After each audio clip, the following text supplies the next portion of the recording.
Okay folks, this is my video for Monday the 18th of March. We are looking at the Canadian dollar, US dollar versus the Canadian dollar.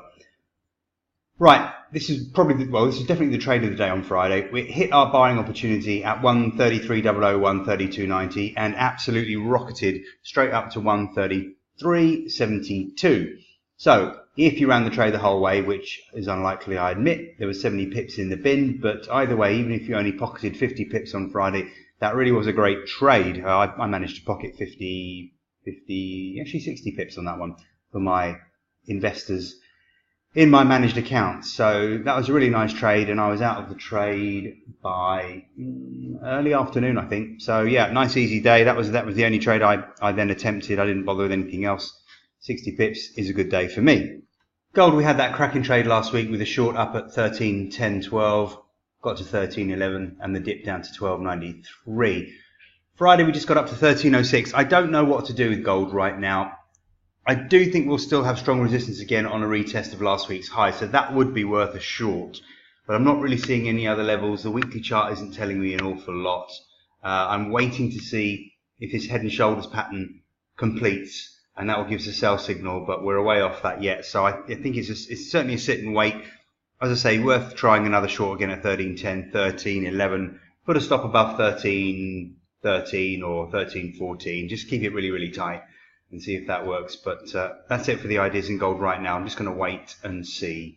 I'm going to look at oil. I don't really have a trade for you, but I'm going to make you aware.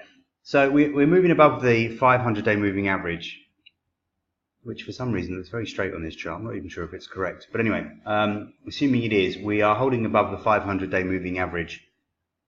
Now,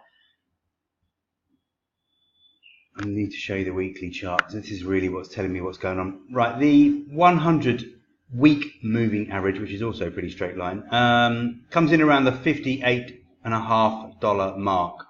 So once we got through there in the middle of the week, I thought, okay, this looks good, but we're not really, well, on a weekly basis, we haven't managed to close through it. Closed around 58.52, so we're closing bang on it. If you see down the bottom, the weekly stochastics are very overbought. Is this a good reason enough to sell it? I don't think so, but just be aware we've got a doji there on Friday, which shows indecision in the market, almost similar doji on Thursday, so it does indicate that possibly oil is running out of steam. It's not a strong enough signal for me to actually get short, but I just want to make you aware that we're in a good bull trend, or at least we have been for about 2.5 months, and I'm wondering if it's running out of steam. I'll wait for a sell signal. We'll see what happens.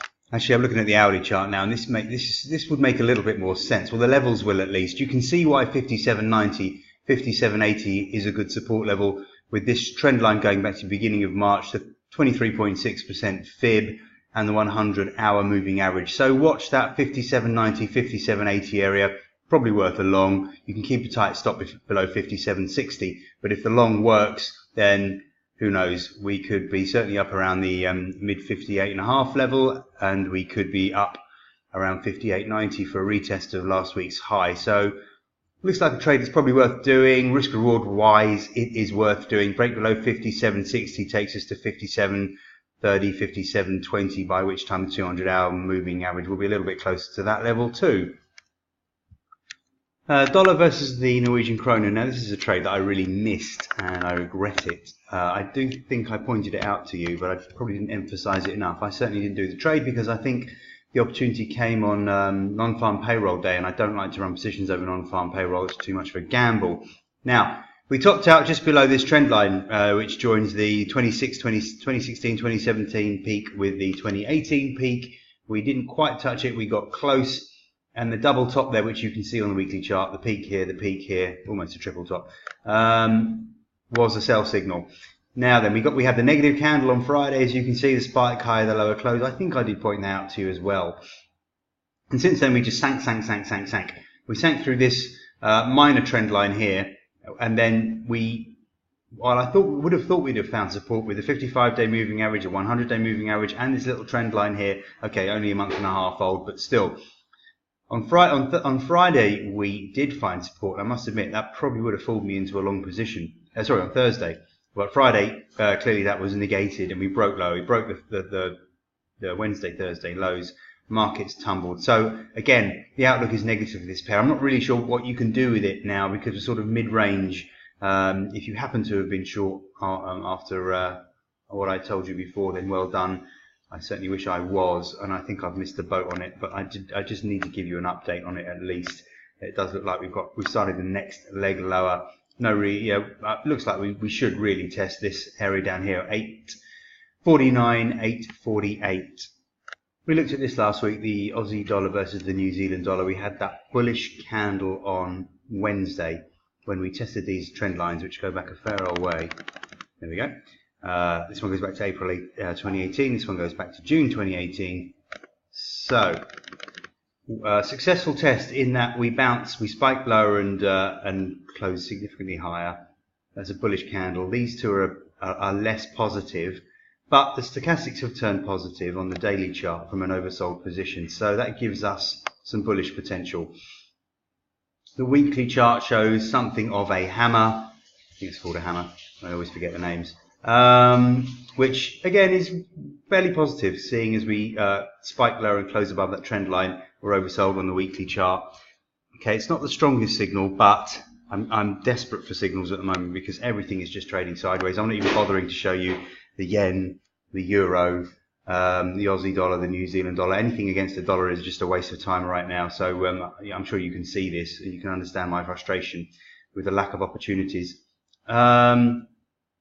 Okay, so this is the hourly chart, which I can argue is an inverse head and shoulders pattern. It's not very clear, but certainly we do have some sort of pennant triangle thing going on here. So we've got some support down here at 103.40, 103.30. We should have resistance at 103.50, 55, and I'm guessing that a break above 103.60 would be quite positive and maybe start a leg higher.